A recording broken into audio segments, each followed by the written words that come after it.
Well, welcome to our webinar. This is a two-part webinar. Part one is it's going to be featuring a few people who are talking about the reality of receiving so that we have anything to give. Because serving is, there's a lot of giving involved when you serve. And if we're running on empty, that does not glorify God. So today is going to sort of be the inhale, the breathing in, the receiving, because it's not of our own effort that true service is going to have a lasting impact and be sustainable. So part two is going to involve a lot of practical equipping, ideas, and connection points, and some pretty concrete examples. I don't like to stay in theorizing so much. I really like practical equipping and training. And so we'll be hitting a lot of that tomorrow. And but I didn't want to skim over the importance of preparation for the serving on our part. The world is in a place right now where there's a great need for a lot of healing. And you know, there's always the mission field. There is flourishing of our cities. There is spiritual growth. I mean, there's so many different facets that are needed and that dovetail so perfectly and so beautifully with art ministry. And we're in a spot today, more than ever before, to where there's great need for it. And so I just want to encourage all of us, myself included, that this is a very, very timely topic. And I can sense that God is doing so much in his timing, in his seasons of the church right now in this area, in this capacity. And so I'm really, really honored to be a small part of the equipping end and the sending end of what God is doing in the world. And people out there know this, whether they're Christians or not. They know that there's a great need for healing, that they know about the power of art being such a force for good. Worldwide, there historically has been a shortage of the arts that are sustained by larger institutions. That's where we can step in. All right, and it's a really exciting time for all of us because there's a great need. So I am just going to go through my very old school flip chart here. And let's see, can everybody see me pretty good? Thumbs up if you can. Excellent. Good. All right. So if you have questions as I go along, please type your comments or questions or even stories or links that can equip all of us, including myself, with more resources or more training or certification programs that you know about or things like that. And I will sift through when we're done with this Zoom chat. I will sift through and glean from and copy and paste and create a resource for all of us. So please share what you know, because I'm just one person who is loving to equip everybody in this endeavor. So you can type it into the chat. If you're watching this later, email Jessie at godlovesart.com, because I love to know what's going on out there and what's available out there for all of us. So here's a little graphic I made. This is about empowering others. Anything to do with serving, whether you're volunteering or whether you are earning an income for your work, it's about empowering other people. And we do that through love, through agape love from God. It's not of ourselves. That's why today we're focusing on the receiving part and asking the Lord to show us what he's already doing, that we can join with him in, so that we're not trying to like cough up the strength, ideas, any of that. And so, but our focus and our goal and our main motivation has got to be love. It's got to be empowering and blessing the people around us, whether it's one individual that you're blessing through like a mentoring relationship or groups, doesn't matter. Because 1 Corinthians 13, if it's not about other people and loving other people, you might as well, it doesn't matter what you do. You could be on the biggest stage in the world. You could go to the highest pinnacle of any named denomination or group of churches, or outside of the church, some big schmancy thing. Doesn't matter. If you're not doing it out of love and empowering other people and really treasuring people, don't do it. Don't do it. It's not going to work. So, but if you're in the game because of loving people and empowering people, equipping them, setting them free, seeing people healed, seeing people be able to grow, being part of Isaiah 61, delivering freedom in the name of Christ to the world, you're on my team. I mean, like, we're speaking the same language here. This is not anything new. This is the mission of Christ. Okay, so that's what we're doing this for. Whether it's volunteering, whether it's earning an income, and Jesus said, "Give us this day our daily bread." Bread can come from the store. Bread can come from the sky. God can do what he wants. We have the historical, miraculous provision of God, whether it's a continuously, producing something in your kitchen that's feeding you, or whether you're taking money and going to the store and buying your daily bread there. We're supposed to ask for our daily bread. That's why income is not a dirty word. This is about people who are doing wonderful things for the right motivations and being paid for their work and for their excellent service in the world, whether it's inside of churches, outside of churches, or both. So sometimes, and I'm one of them, we can grow up with a little baggage or a lot of baggage in regards to earning an income in those areas. And we're just going to pray that the Holy Spirit will align our minds on this issue with the heart of Jesus, who prayed and modeled that prayer as far as being provided for, so that you can keep doing the important and beautiful work that you're doing. So yeah, stop doubting that you can get paid. All right, provision is just part of the way that God works. It's part of God's economy. It's part of loving people. We can love people through the very neutral tool of money. And Jeremiah 32:17, I'm going to read that for you really fast. Ah, sovereign Lord, you have made the heavens and the earth by your great power and outstretched arm. Nothing is too hard for you. Nothing is too hard for you. So stop doubting that it's possible, okay? We're going to just trust God, who equips and connects all of this. I volunteer and I get paid. It's both, So some of the volunteering that I've done started when I was the quote art mom at my kids' school. I was a volunteer that popped in once in a while and brought art to the kids because they had no art programs in their public school. If it weren't for me doing that, Vine Arts would not exist. The art ministry I did would not exist. I wouldn't be able to do any of this really fun stuff that I'm doing today. That was my path in. And I had no idea, none. I was just doing something because God was stirring my heart to bring something good to an institution that, for whatever reason, didn't do the thing. And I knew that there was more. I could see that there could be more and that it would bring joy to these kids. It was very simple motivation.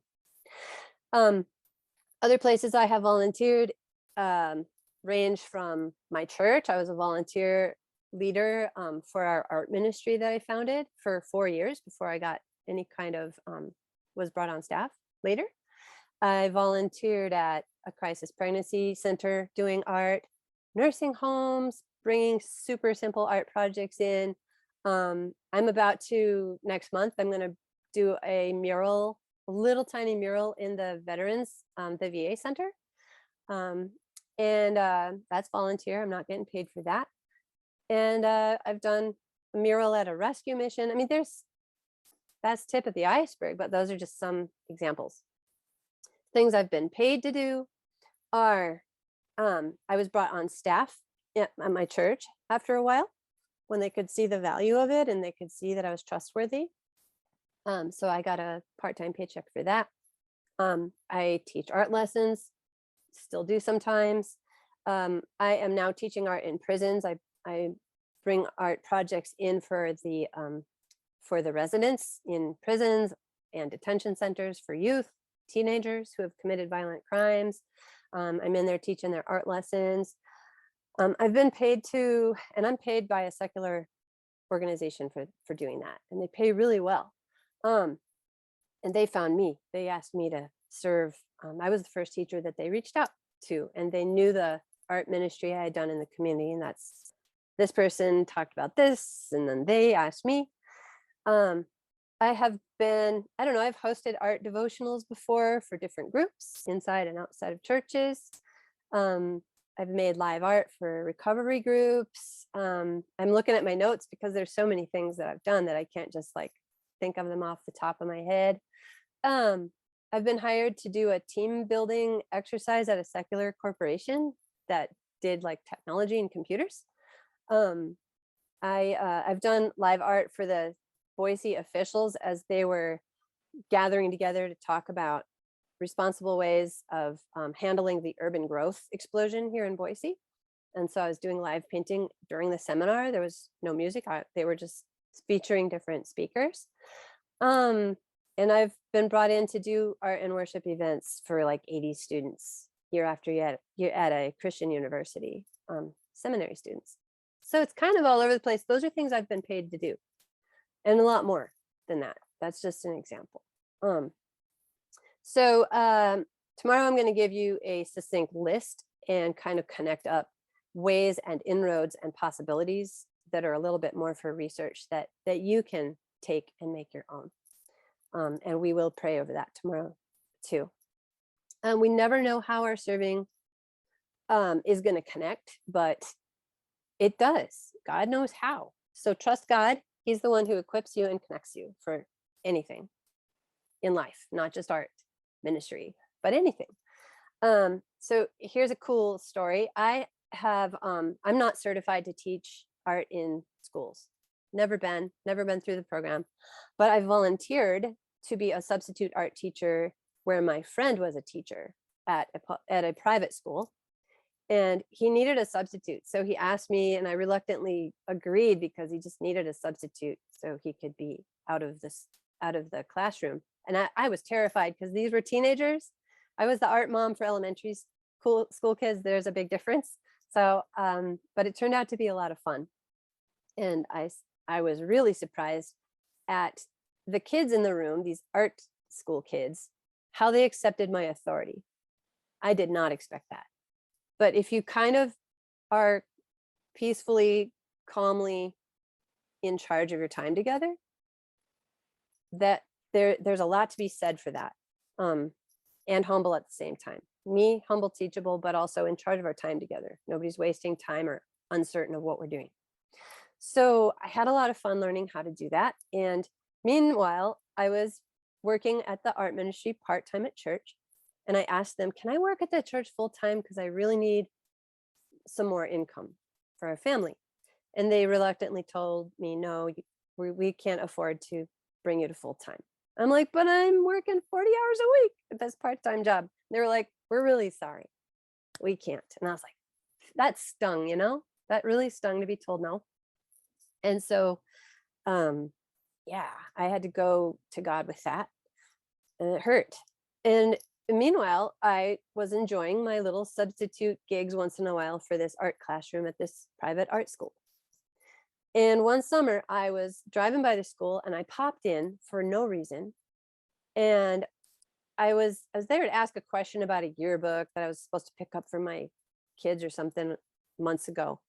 But what came out of my mouth was, do you guys have a job for me at this school? Can I teach art here? And I was like, immediately, like, I felt so stupid because I'm like, I am not certified. to be an art teacher. I'm a once in a while substitute for my friend. What am I doing? I had no, because the thought was in my head, but I'm like, I'm not going to ask that. That's a dumb question. And out it came. And I was like, oh, no, no, no. But you know what they said? Their mouths dropped open in the office and they said, 10 minutes ago, because there was 2 art teachers at this school. One was my friend who I substituted for. The other one was the other teacher. 10 minutes ago, the other art teacher had just quit. And they were all looking at each other, wishing that they could hire Jessie Nilo. But they all knew that I worked at a church. So they didn't think I could. And I go, oh, that's a part-time job. I would love to have a job here. And so we talked about it. It would be a part-time teaching thing at the private art school for teenagers. I mean, trust God for all the timing and all the equipping and all the route that you go through. Because I didn't even mean to ask that question. And they hired me on the spot and I taught there for 6 years. And it was kind of like getting paid to learn. I mean, it was incredible how much I learned teaching art at that private art school. And that led me to being able to teach teenagers at the juvenile detention center, which led me to my current stuff, teaching art in prisons to adults. So, and that, like I said, that pays really well. And it's through a secular art organization. It's all connected, see? Even my Air Force training from when I was a teenager comes into play when I'm working around, like these institutions that I currently know how to work in. So everything, God uses everything for your good, like specifically. God is so site specific. I love to say that because it's absolutely true. Yeah, he's got great plans for you. So you can trust all those circumstances because they are for your good, because God loves you so much. And so the next thing we're going to talk about is giving, that inhale, that receiving so that you have anything at all to offer. Giving from abundance. Don't serve when you're empty. When you're empty, stop. Like, please, it's not healthy. It's not good. Nobody's going to be served when you're on fumes. Least of all you, but nobody else is either. So here's this guy, Robert Murray Mccain. I don't know how you say his last name. He died at age 29. He was a very talented pastor, poet, evangelist, visual artist. This is his self-portrait that he drew. Writer, musician, devotional inventor. He's the first guy that came up with reading through the Bible in a year by doing the New Testament and the Psalms, alternating with the Old Testament. That's this guy. He was so anxious all the time. He was so tired all the time. And he was so talented and creative. And I'm sure he saw a lot of need, for his gifts in the world. But he, on his deathbed, here's what he said, and this is partly why, another reason why he's famous. He said, God gave me a message to deliver and a horse to ride. Alas, I have killed the horse, and now I cannot deliver the message. And he died of a disease that was going around, but it wasn't like an untreatable thing. I mean, it had a really low death rate, but he passed away at age 29. So let's rest. Let's really, really take it seriously. When I was asking my pastors for a raise and saying, I work 40 hours a week, can you please pay me 40 hours a week? One thing that I argued against them with, because they said, we're paying you for 15 hours a week, can you please try to keep it down to that? And what I said, what I likened my ministry to is a soup kitchen with a never-ending line, because I could see the need out there and it broke my heart. Like I still want to cry when I think about it. But what I didn't understand yet at that point was we cannot work to excess that way. We have to work from a place of rest.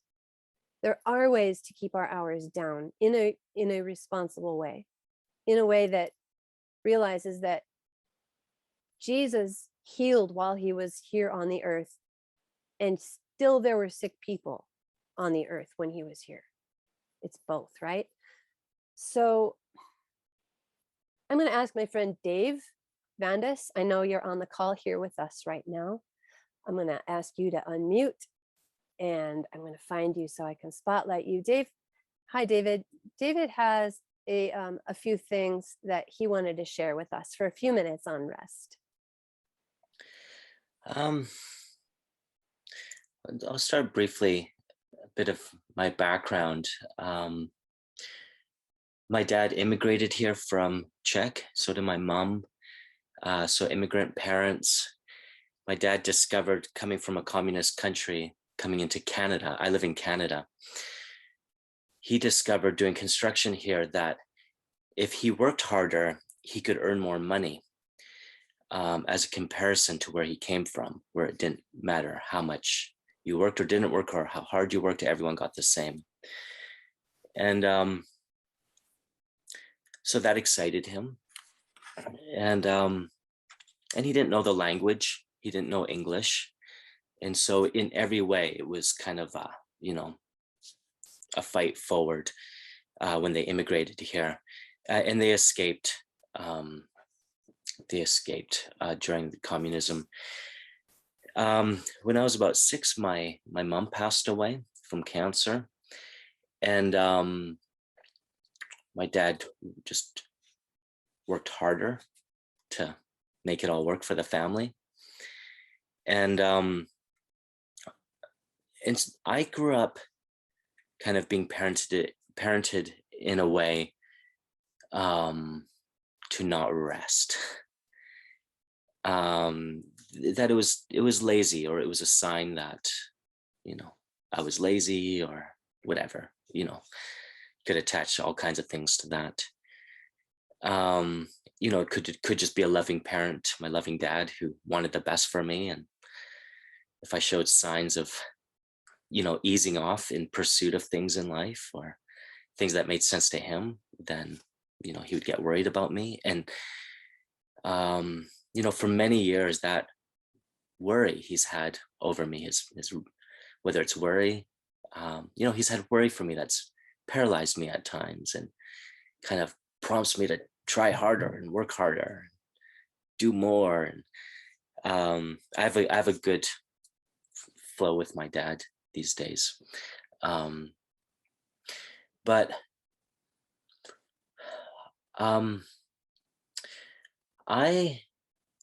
I work kind of professionally in the creative field.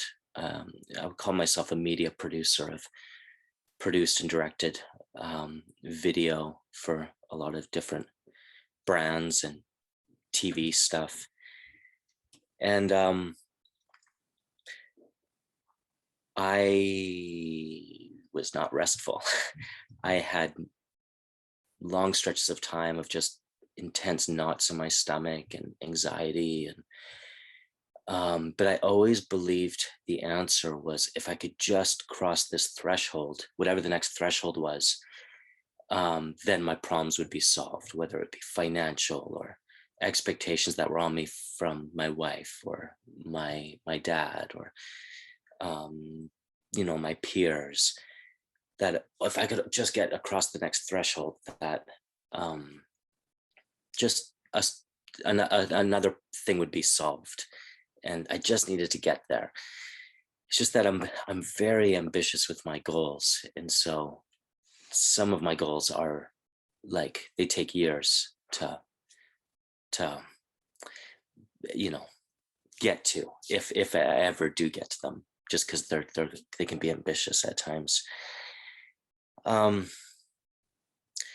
Lots of different things kind of happened through my life, but then about 2 years ago, actually, there's quite a few touch points I could touch on, but let me focus on one. About 2 years ago, I really felt a prompting in my spirit, just in prayer, to spend more time resting. And I've had previous indications of this, but I always felt like it was a lower priority thing in life. But about 2 years ago, I was spending just a lot of time in worship alone with God and prayer. And I was just feeling this real wooing to rest. And literally I spent about 6 months putting myself in a pitch black room under a weighted blanket with nature sounds and calm, peaceful worship music. And really, I was like going in and out of like naps in the middle of the day, consciousness kind of thing. And and I just and what was interesting was in my experience in there was I could just feel like the manifesting of like, what about my bills? You know, this is foolish. This is not what a successful life is. This is not what I've been taught in church. This is not what I've been taught on YouTube or, whatever TV network, or it just what the news presents even is often, what do I call it? Like a world defined success base, like, who's the newest billionaire or who's achieved this. And that's all sure, whatever. But I feel like something I was discovering that God was bringing me a place to was, it was almost this question mark for myself of, could I only rest in life and never achieve anything? Knowing that even knowing that brought pleasure to the heart of my Father God. Not that I had to help anyone, just could I just be present with God in rest? And really coming to a point where of myself personally coming to terms with that. And I got to indicate this was like a very much like a God leading thing, and to the best of my discernment, if you will. Mm-hmm. We all prophesy in part, if you will. And it's almost like it had to really kind of manifest and expel and flesh out all these other driving factors in my life in very like subtle, nuanced ways. And what's interesting coming out of that season is I started to have like a doing vision really start to come to the forefront of my psyche, of just like my mind. And I get a lot of ideas. I've endless. And I put them down on my computer just to flush them out of my brain. But this one wouldn't go away, it kept coming to my forefront. And I was in a real time of rest. So, I was connecting those dots, and I'm like, okay, let me poke at this a bit. Let me give it some more time. And it just started to really come alive, kind of. I was having a strange experience with this project I started to develop, that I was having a vision for that. And I don't know theology, what fits with this. It's the experience that happened with me, is when I started to work on this project, suddenly I just felt like I was in heaven. I could only listen to like worship that was giving thanks to God and praising God. Wow. I couldn't, like my senses couldn't. It's like if I engaged with other type of, I don't know, I don't want to say righteous versus unrighteous content, not like that, but just if it wasn't giving praise to God, the vision would just stop. Hmm. And I've done hundreds of projects, and this one was so different, the experience of it, and I'm still in it. And it's a 12-year project. And but it's a project that just, if I could leave one project behind, I would be grateful to be a part of this one. but it really came out of, and I say if I left a project behind, like I have to come back to a place that, even a place that, could I hand this project off to someone else, even though I birthed it? Like that's a part of, like, to the point I've come at, or I need to keep coming back to, of, if my rest is enough to bring pleasure to the heart of the Father, um, is that enough for me? And I'm speaking as someone who um, has pretty learning strong ADD, and with ADD, you want to keep touching things and doing things, and there's a shiny object. So I say this in a way that it's a very intentional effort for me to rest, but the results in my life, I feel more of who I was designed to be. That's right. Yeah.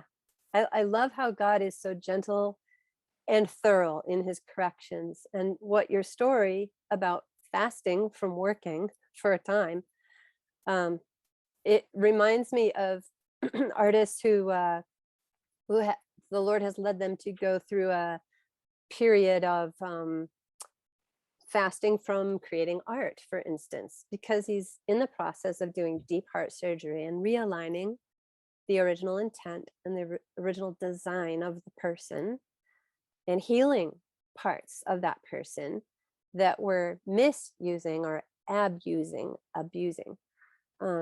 wrongly using the good gifts that God has provided for us, such as art or such as service or whatever. Yeah, it's a hard thing though, to just trust the Lord in that and let go of something that has shaped our entire life like that. Thank you, David. That's amazing. All right. Wow. I've got another, that was so good, David. I've got another guest here who is going to talk about knowing that we are created beings. We're created, we're part of creation, we're creatures. And as such, we have certain needs that are not our own idea, and it's not about selfishness, and it's not even about extreme self-care in the way of like everything revolves around me. It's not like that. It's God has made us a certain way, and we can trust our designer. So I'm going to share my screen now and invite this other guest.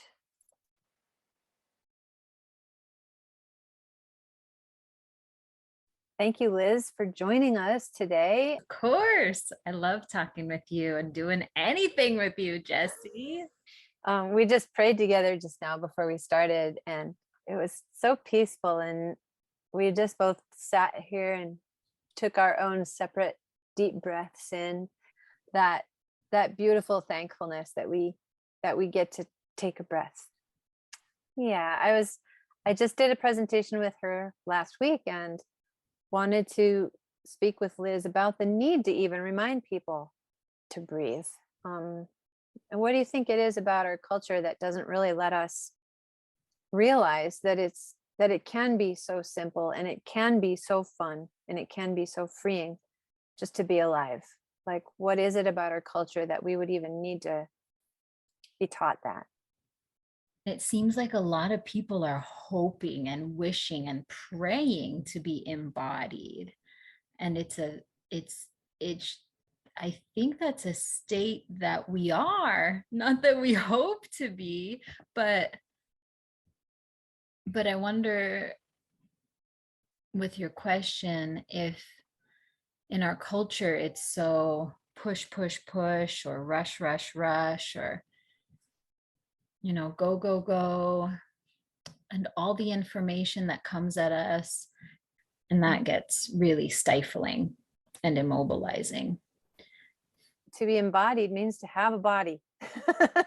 So I know that some of us have had teaching indirectly and directly over the lifetime that our bodies are something to be ashamed of and to stifle.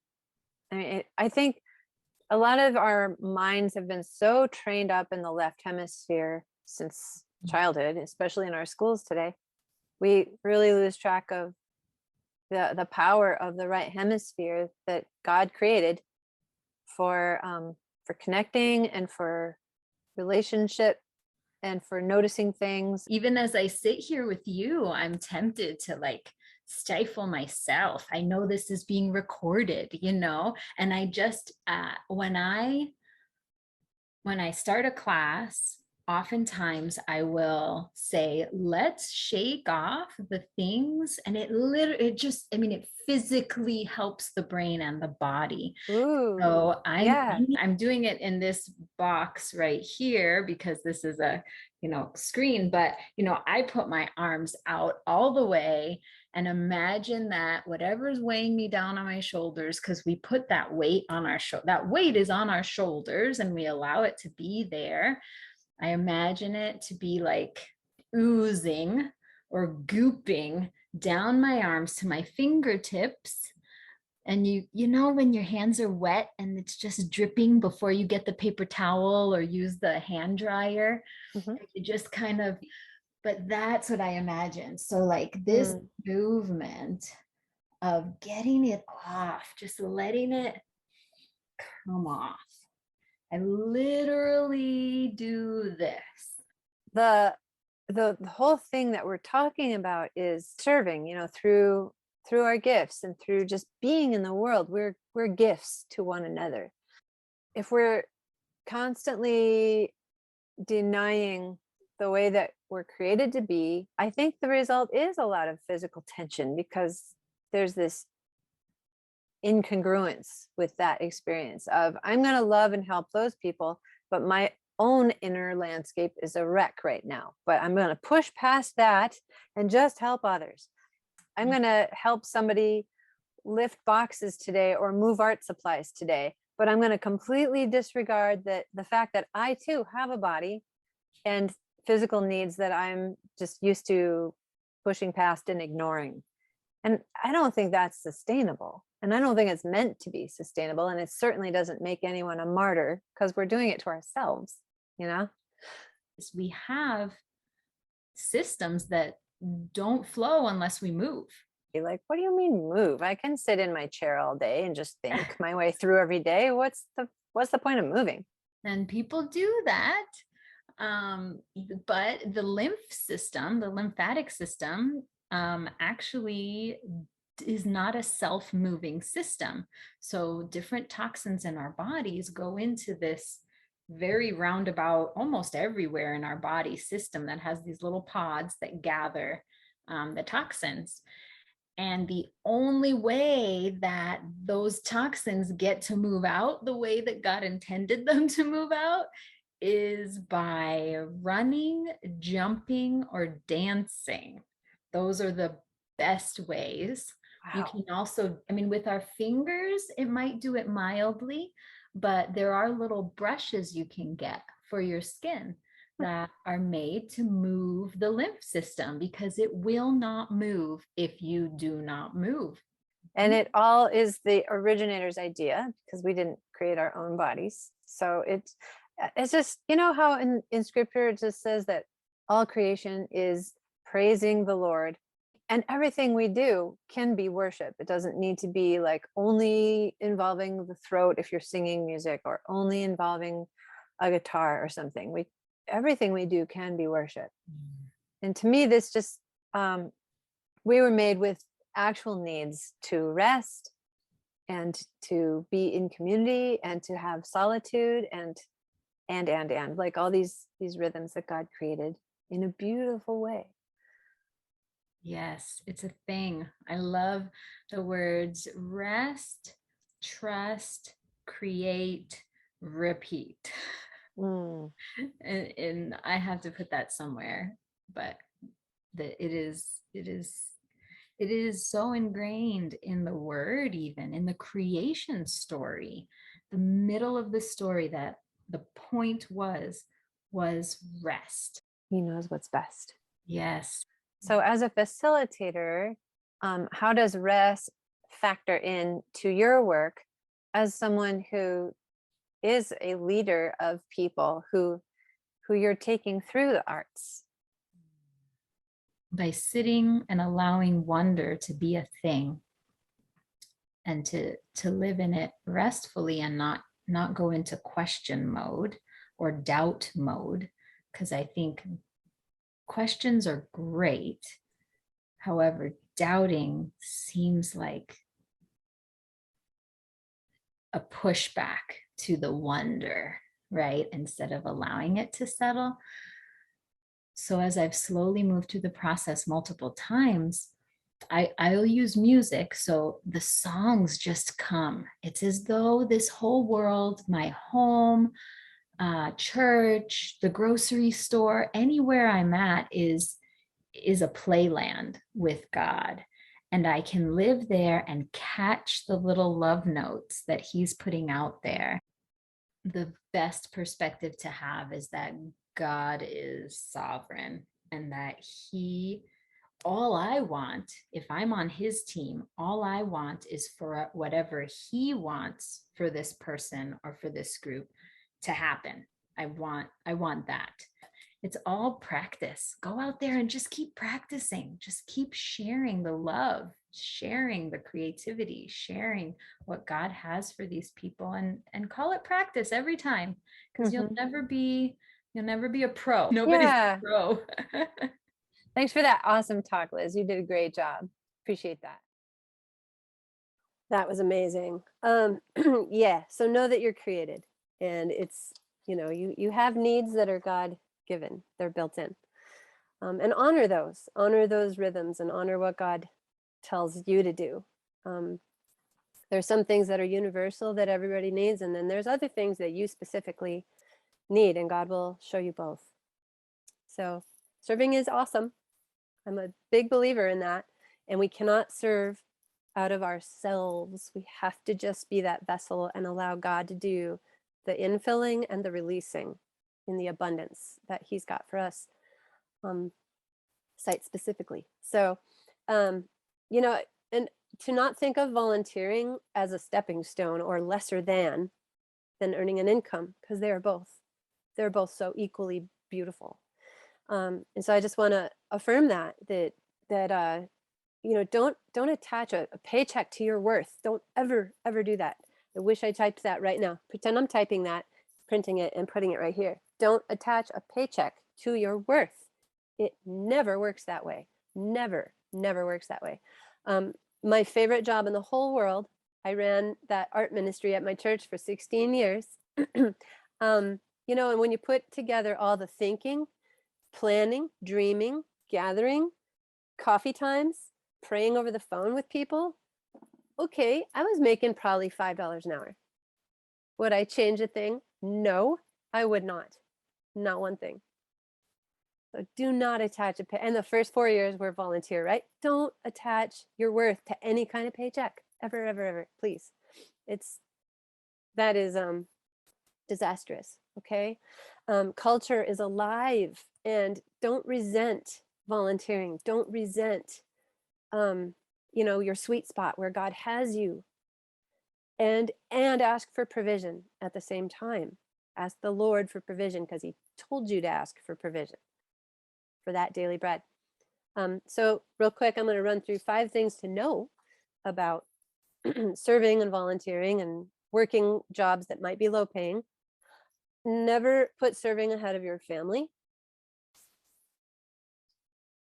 I shouldn't have to say that, but there's too many people who do that. Be careful of having 2 low paying jobs. I'm not saying don't do it. Just be careful if that's what you're doing. My illustration for this is that while I was working for that art ministry job, earning truthfully probably $5 an hour, they were paying me for 15 hours a week. I was working more than that. I was approached by the church's co-op, they had a school, and I was offered the job of art teacher, and they said they could pay me $7 an hour, or whatever minimum wage was, $7.25. And I didn't even have to think about it. I prayed about it, because I want to put everything before God, but God confirmed, no, this is I supplement that low paying job with doing a mural for $1,000 someplace here and there. You know what I mean? Like, or if I have another job, like say I work at a bank or something like that. So like balance these things. When you know you're in a sweet spot and it doesn't pay a whole lot, try to balance that with not yet another low paying thing. I mean, God can do what he wants, right? So if God is leading you to do that, then whatever, put it all before the Lord. And bolster low wages with high wages where possible, right? To provide for you and your family. Maybe on a infrequent basis or something. Take frequent sabbaticals. If you're working for, I don't know, I suppose that's for anything. Doesn't matter how much you're getting paid for it or whatever. I like to take a sabbatical, and people understand that. Like, I need a sabbatical. I'm taking that whole month off. So then you arrange a few things ahead of time and you literally take that month off. And maybe during that month, you're doing other types of things for a different type of income, or you're just resting and fasting and praying or whatever it is. I think it's important in serving to really intentionally fill up, not in a utilitarian way, but in a way that is seeking after the Lord and his heart. Invest in your development. So this is as a community leader, this is as an artist, this is as whatever, fill in the blank. Your own skills. You have multiple facets of your life. And I would challenge you to not think of those facets as wearing a hat. Okay, put on my mom hat, take off my other hat. And this is my, art minister hat. This is my wife hat. No, they're not hats. It's all you. But there's different facets. So invest in your own development. And you can ask the Lord what that looks like for you in this season. So the next guest that I have is going to talk about knowing our why. So I'm going to share my screen again and feature our next guest. This is my friend Gina Deeming, and she's going to be sharing some things with us about her take on community building and the ways that people can volunteer with their whole heart and not burn out. And I'm going to ask Gina to share with us that sort of know-how in this area. So first and foremost, I know you, Jessie, through your own art ministry, which was what led me into doing what I've been doing over a decade. And that is a form of using art and masterpieces as a mirror for an emotional health curriculum. And I've been doing that for over a decade. And most recently, my third year is being a presenter at the state's foster care conference for parents as well as social workers. What led to that is I have over 550 hours of psychology training, specifically in spiritual psychology. I also practice equine therapy with Ride for Joy, which is out near Idaho Youth Ranch.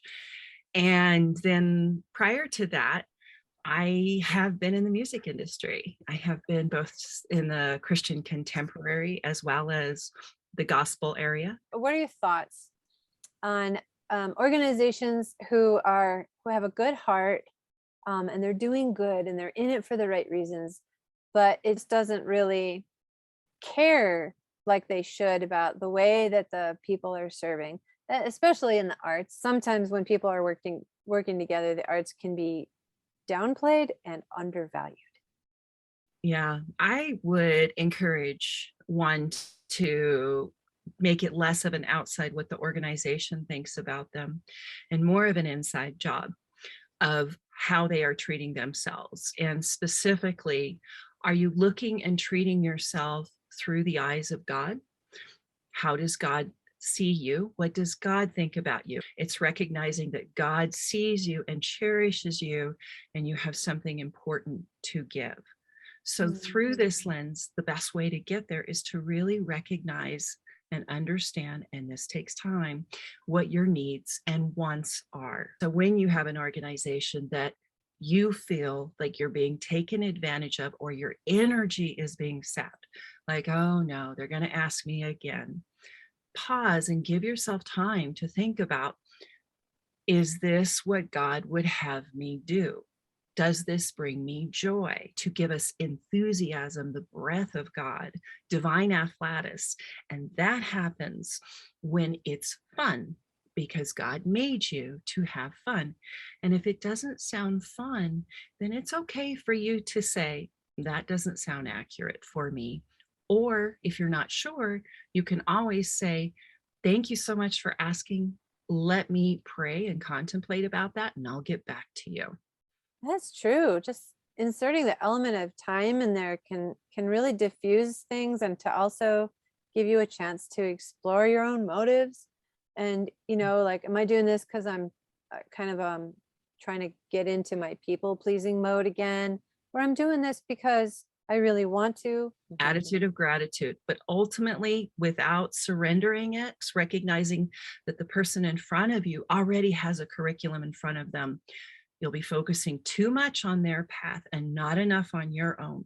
All of that energy that you would put on the other person that you feel rising up is actually meant for you to spend time on seeing how God views you and what God would have for you.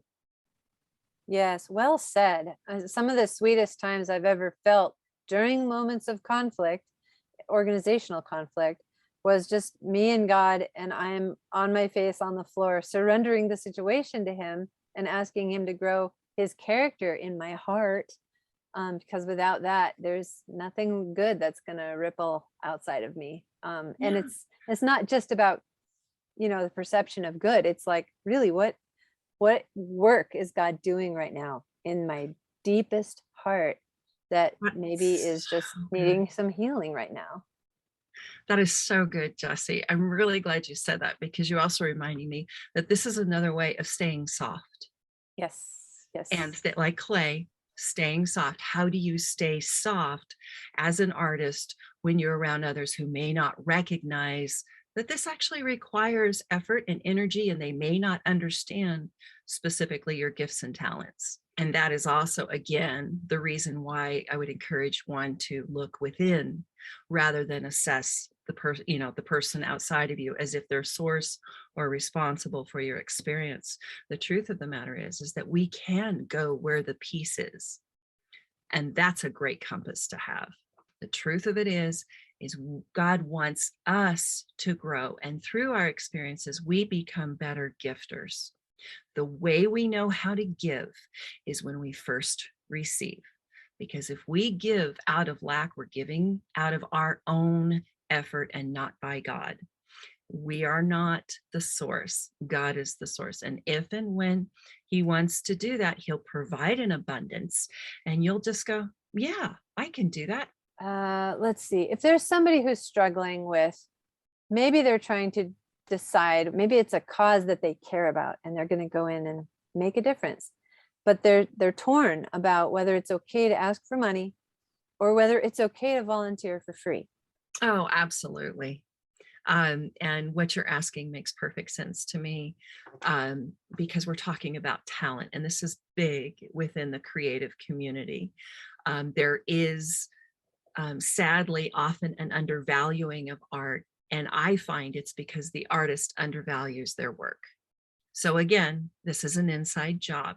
It's not that people don't know, it's that you are not holding the boundaries and the lines that say, this is what it's worth. I have often told artists, you're not charging enough. And this is how I break it down. For example, if you want specifics, is first of all, you have your cost of materials and supplies.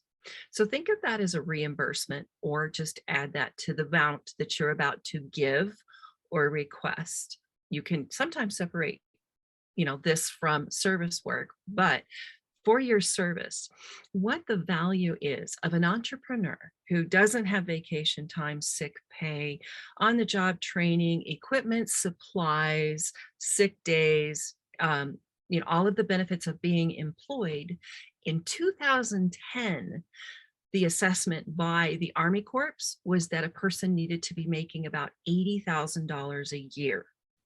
That means that you need to be charging at least $40 an hour as of 2010. So whatever inflation is, that's the last time I looked at it, but $40 an hour. And then I'll go to an artist and say, so how much time did you spend on this painting. Now, this is without the ideas and the thinking. This is just how much time did you spend on that, applying that particular material and forming it together, times $40 an hour. If it does, or if it doesn't, then you can also look at, are your needs being met? And then you can assess from there. That's a lot of information. It is. It's helpful though, because sometimes we downplay the value of our own work. I find that it's really nice as a buyer of art for someone to come in and really know their worth. I am not interested in haggling. This is not a flea market. This is an original piece of art that has touched me enough to where I'm going to ask them, what would it cost to buy this? The only reason I'm asking how much it costs is to see if it's within my budget, to see if I have that amount to put into it. You are pacing yourself for what you are worth. You're not telling them that's not enough, because maybe they only have that low scenario budget at the beginning. You want the relationship, you want the partnership. Find a way to work with them in their budget that honors yourself. That's right. Yeah. And that's really good. And I kind of flip it, that I'm so glad you said this. When working with nonprofits or with groups that don't really, and I know going in that they don't really have much of a budget, I will do it that way. I'll say, okay, you guys want a mural on your wall that your youth group is going to help work on. Here are 2 different scenarios that I could give you. And I say, if you can't afford either one of them, it's no hard feelings. And I say it like that because that way I can, then they're not hiding from me when they walk down the hall and they see me next. They don't feel bad, or they can save up their money for a few months. And so I say, okay, here's a 10 by 10 wall. We can either do this for $200, or you could do this for $700, and I try to make it within like what's realistic for that group. And then flip that with clients who can afford things. I will show them the finished proposal, mock-up, whatever it is, in its fullness first. So here are the brilliant colors and the flip out things and the everything, all like, this is wholeness, harmony, and radiance all at once. This is like, here's what you could have for $8,000, or you could have this other version. Now I've taken things away from it, for $5,000. You could have this. They always choose the first one. And but I don't pull that on an organization, because that's mean. It costs that much, and because that's what it is. Yes, that's right. Yeah, and it's important to have a contract, I have found, because that just allays all of the misunderstandings and but I thought you were gonna, but I thought I didn't have to. But yeah, it spells it out. Like, when is the due date? When are the installments due? And all this stuff. It's wonderful. Even just taking installments is wonderful. And it's in a contract, so you're protected. I have found that it may feel better to the artist, or for more sensitive. I'm more sensitive type. Rather than using the word contract, I use letter of understanding. That's good too. I use the same things that you might do for an event or a press release. We have who, what, where, when, how much, how it's being done, and the why. Knowing the whole vision and the purpose and the intention is actually really important in contracts, and often not in there.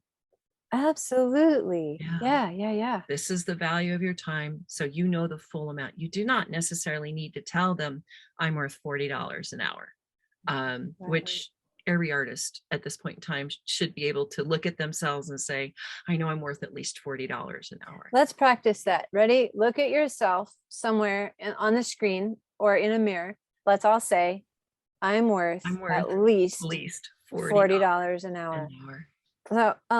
So one question I have just off the cuff is, this is inside the church and outside of the church. Like, if somebody has poured, I don't know, 10 hours into a project, say, that they agreed to, and no contracts were talked about, but they just were going to do something really great. They put their heart and soul into it. 10 hours isn't forever, but it's kind of substantial too. So they worked at something, and then they were given a stipend or a gift card or $40 or something like that. And then it seems like almost every time it sort of stabs them in the heart in a way that just keeping it free wouldn't have done. Or of course, paying them, like $500 or something would have been more fitting, say. But I don't know. Do you think there's something, I don't know what that is. Reaching into my nonprofit experience, Yes. which I have. Yeah, this would be a and training. nonprofit thing. Yeah, Yes. yeah. So what we're talking about is donor recognition as well as volunteer coordination. They are two completely different things, and they both carry the same weight. They do not cross, except that a volunteer may become a donor, or a donor may become a volunteer as well. So donor recognition is a 7-stage process of how you recognize a donor, believe it or not. I'm not going to spend that time, but recognizing a donor is one thing. Recognizing a volunteer is another. And we've talked about how your contribution has value. So that would have been a $400 value. The way it looks for volunteers, for example, I'm at Ride for Joy. I feel like at the equine therapy place that I go to, they have a fantastic volunteer recognition and service program. They are perpetually asking me, can you do this? Can you do that? Can you do that? That is because I have made myself available at any time for their calling card. So I don't mind. This is not a one-time can you. This is a can you for the rest of your life? And the answer is yes. I love this. So with that, I receive recognitions at the end of the year for how many hours I've put in. I receive recognition for coming in and helping with developing their new training courses. I get promoted in my volunteering to having more responsibility. So another volunteer recognition, for example, is because I've done over 100 hours, in an X period of time, I get to have a writing lesson done by one of the top head people at the facility. So they're more experiential. They are not cash cards. Right. I did get a $5 card to go get a Dutch Bros, but that's kind of it. Yeah. There are no big dinners. There's no just here's a check. Nor is there with donor. It's just understanding we are a nonprofit. Everything we use for our ministry, and how a volunteer hours is just as valuable as a donor.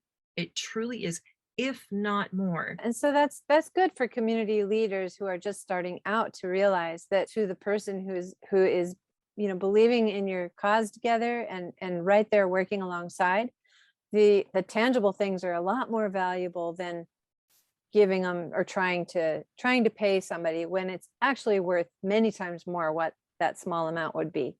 Yeah. Well, thank you so much for all of your wisdom on this. It's been a joy touching base about these opportunities. It's like, this is so rich, and I can only fit a few minutes into our webinar with different people. So yeah, it's awesome. I love your experience and your perspective that you bring to this. So thank you. Yes, you're welcome. Thank you so much. I appreciate you immensely. So I hope that was helpful. I know it was for me. It's a lot to sort out sometimes as a leader in communities, and as a volunteer and somebody who serves, and somebody who's paid myself. So yeah, and you are unique. You're not going to do the same kind of things that any of the rest of us do, or because you're wired in a certain way. Some people would go absolutely bonkers doing this kind of multi approach that I have had in my life and my ministry, but I'm cut out for it in my personality. I really like how our strengths and weaknesses can be almost the same. I really get bored by doing one thing over and over. And so I like a multitude of things. And other people really want to do a very focused approach. And it's not right or wrong. So be yourself, okay? So that was on knowing your why. Kind of goes back to you a lot, which is healthy, I think. That was really great. So God is your boss. I just wanted to let you know that if you're waiting and wondering and praying and, you know, how whatever it is that the Father is doing, ask to be invited along into that, into the Lord's kingdom work. Don't wait for permission from people. They hardly think to give it. Some people don't even know we have it. So, you know, that doesn't mean be prideful. It doesn't mean don't work together, don't work for the peace of your environment with other people. You know, be humble, prefer other people, but also don't wait for permission if you're sensing something. This world is a very big place. There are a lot of Christians in it. Well, the church is not the little building that you go to on Sundays. The church is every Christian in the world. A lot of them care very deeply about the arts. Not everybody does, but they're out there. And so you can reach out, you can look around, definitely pray. You know, and there's a lot of organizations, secular organizations in your society who care also about beauty and the arts. And they use a variety of different sources. Some are Christians and some are not. But they, most of them want to see the healing of this world and beauty brought forward in ways that flourish our society. And so maybe that is something that the Lord could lead you toward in a way that, not just in a redemptive way for where you live and for who you're going to reach, but just the joy that you get once you're in your sweet spot, which can change over the years. It certainly has for me. It's changed over the years, and that's normal. It's part of being alive, right? So my prayer for you is that you will ask the Lord what he is already doing and that you can join into that. And part of that means looking around and not just going through traditional avenues of where you think you should look because of your Christian ministry training in the past. So tomorrow in part 2, we're going to have Q&A. We won't during this part of the podcast, but and if you have resources, ideas, things that have worked for you, things that God has blessed you with and surprised you with, and it could be regarding, do differentiate that if you're going to share your own story or a resource or an idea. But you know, for income and everything versus volunteering, if you could make that clear, if you feel like you should make it clear to benefit us. Otherwise, just it'd be great to read what you've been up to and where God has brought you through. So I love to share that kind of thing. Our last guest today is going to be talking about move to forgive. We've got my friend Peggy Renfro here, who lives in Texas, and we've known each other for a few years. She came to the Creative Church Conference in Boise, I remember, just kind of organically infused the place with her amazing fragrance for Jesus. She has an extensive background in helping just set free the people around her in this super casual yet powerful way of movement and the arts and creativity and just being, you know. So yeah, Peggy, welcome. Thanks for joining me today. Thank you. It's good to be here. Yeah. Well, I just wanted to pick your brain and get your take on a bunch of stuff. So you had, when we first started this call, you mentioned something about Jesus dancing. I'd like to know about that. From the biblical archaeology.org site, and it has an article about Jesus as Lord of the Dance. And it says that probably like at the Last Supper, he organized some dancing in there. And in the Old Testament, people danced all the time. They danced for everything. They danced when they were in exile. They danced when they weren't in exile. And everything that they did, the dance moves actually had to do with the physical reality of their existence. And so if they were in, the Yemenites, I think they were in exile. And so when they danced on the tips of their toes because they were not on their own earth. And that's just one example of a way that they danced. But it's really interesting to be embodying your reality through a dance. I don't think that's something that we normally do, or just to worship with the body. This week I was dancing in my church, and we had a song about courage. How would I live if I had no fear? How would I be, right? And if by the end of the song, it's like proclaiming, I am free. I am brave. I am free, and I am brave.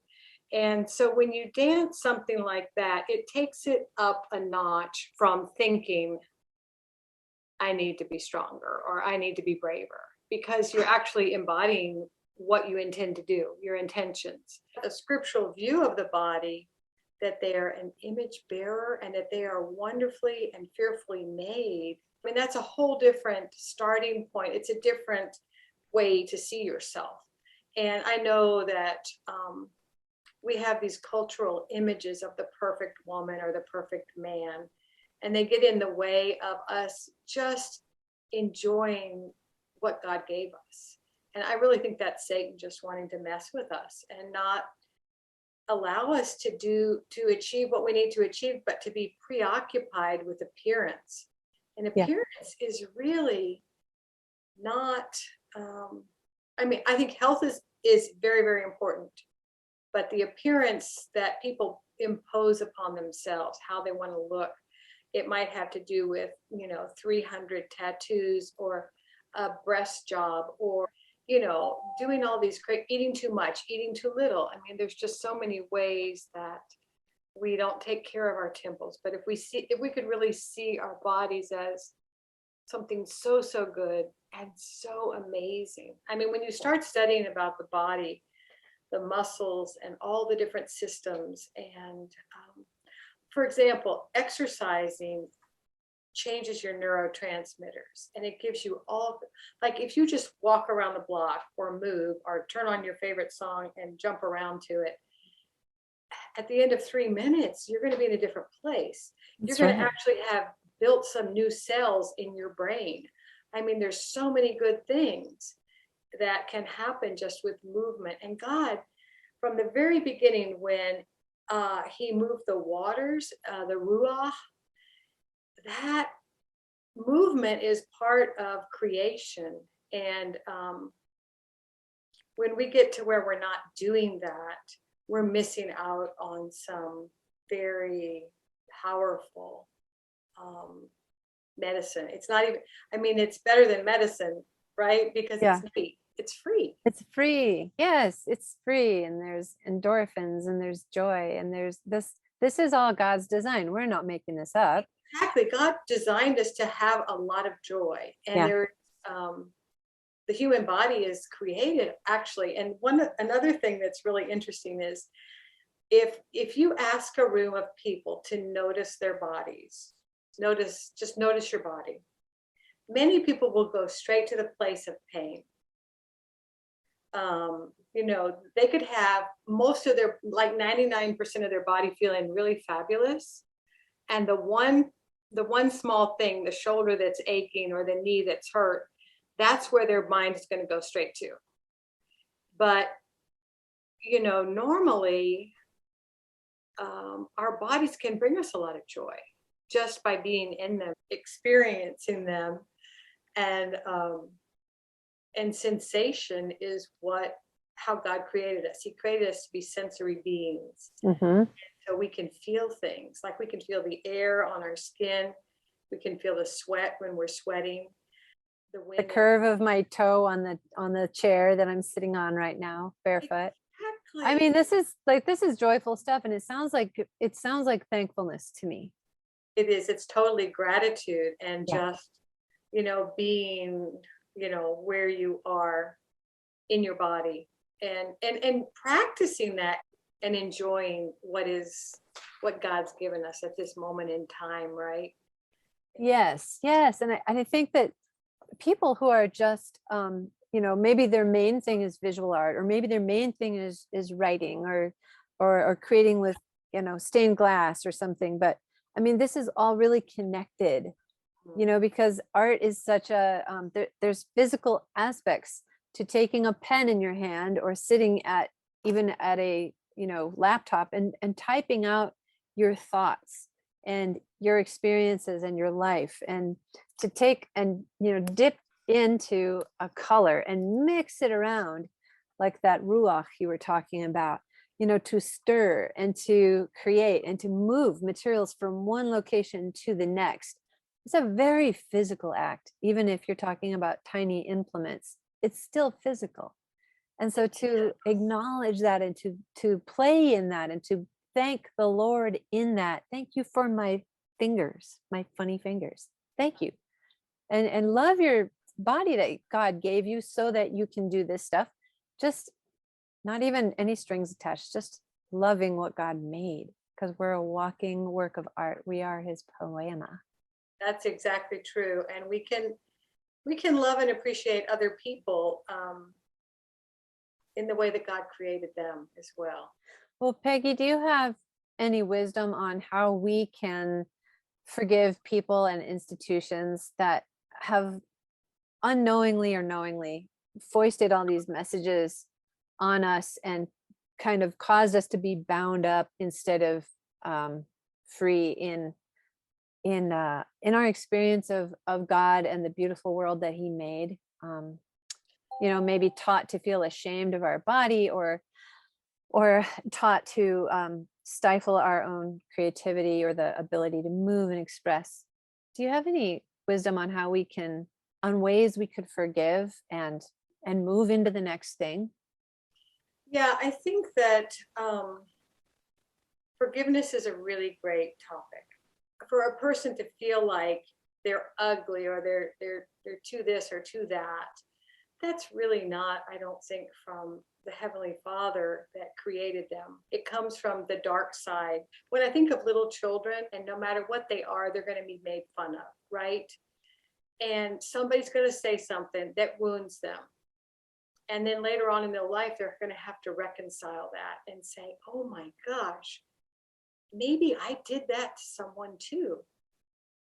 But now I know that that's not true, and I don't have to react to it in a way that it is. And so many people feel like they're not creative, but we know that they were created in the image of a God that is a creator. So nobody gets off the hook as far as creativity. It's just, I think people demonstrate it in different ways, and I like that. That's really sad to think I'm not a dancer, or I'm not creative, or I can't draw. I mean, it's all fear-based. And yes, so it is. we can be encouragers and help people move forward, or just say, I don't know that that's true. I'm not sure about that. I mean, a lot of times when people say stuff like that to me, I know them well enough that I know something beautiful about them that is creative, and it may be cooking or gardening or heaven knows what. Right. But it's like, wait a minute, I'm not buying that, I like that about you. I do the same thing. I very kindly don't let people say that about themselves or each other, because it's not true. When we diss ourselves and we put ourselves down, it's like, that's not coming from our Heavenly Father, because we wouldn't do that with our children. Yeah. So. Yeah, I like to say that we're not gatekeepers, we are gate openers. And if you can open a gate for somebody in an area, and you might not even know that you opened that gate for someone else, that's a really rewarding thing. Because yeah.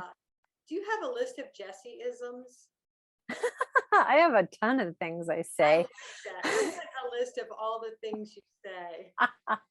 All of the arts are very intertwined and God is in it all. And so, yeah, just try to decompartmentalize. If you have compartmentalized yourselves, ask the Lord to integrate yourself again, the way that you were meant to be, the way that you were created in the first place, before fear tried to have its way and before all the gatekeepers tried to have their way too. You want me to do a movement? Yeah. So, a movement about releasing and forgiving is to reach up. Let's see, can you see me? Yeah, reach high, and open your fingers into web spaces, okay? And then bring them together like this in front of your heart. And at this point, this is the crown. This is Jesus as King. This is sign language. And then bring your hands to your heart and then give it away. And then you're ready to do it again. Receive. Bring it in to your heart.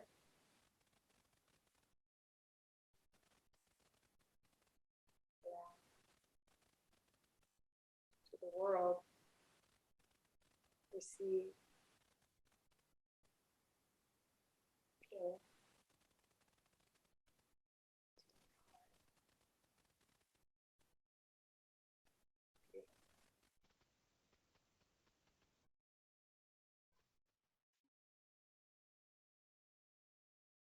We know that we have Jesus who we all want to live our lives like.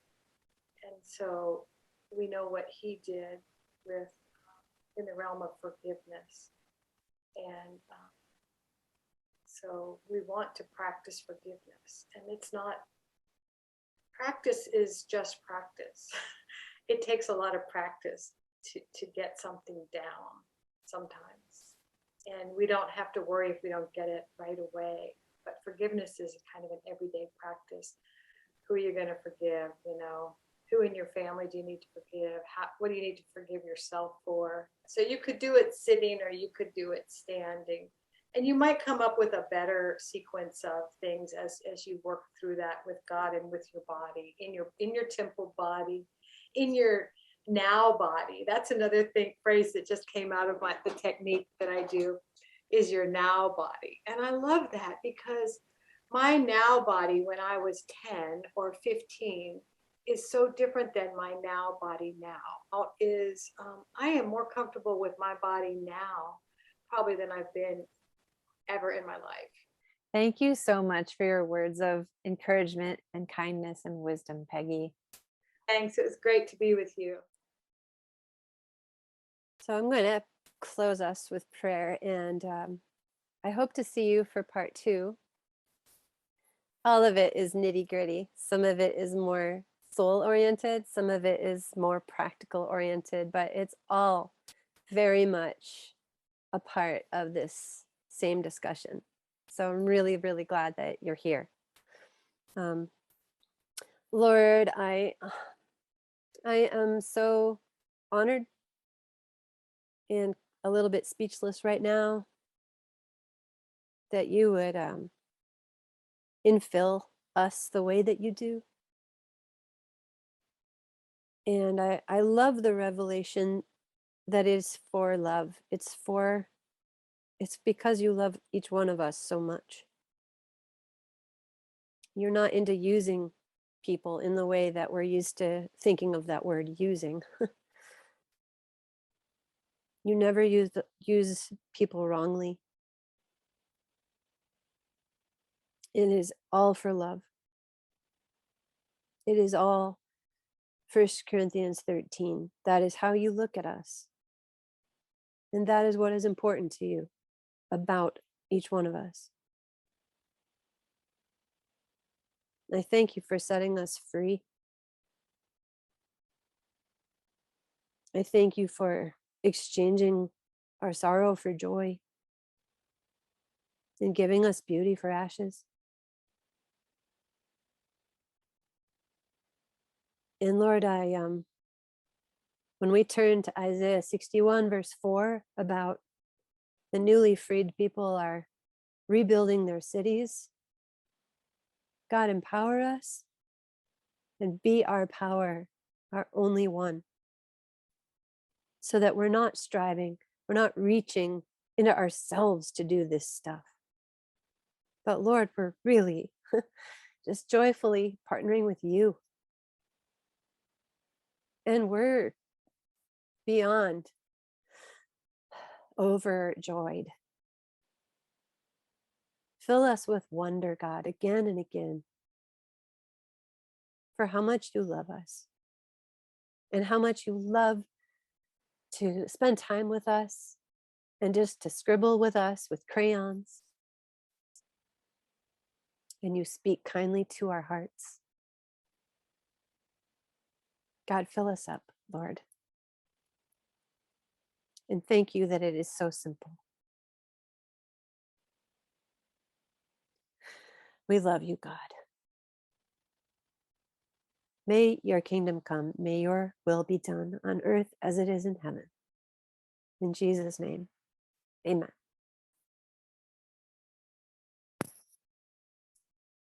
Thank you for joining me today.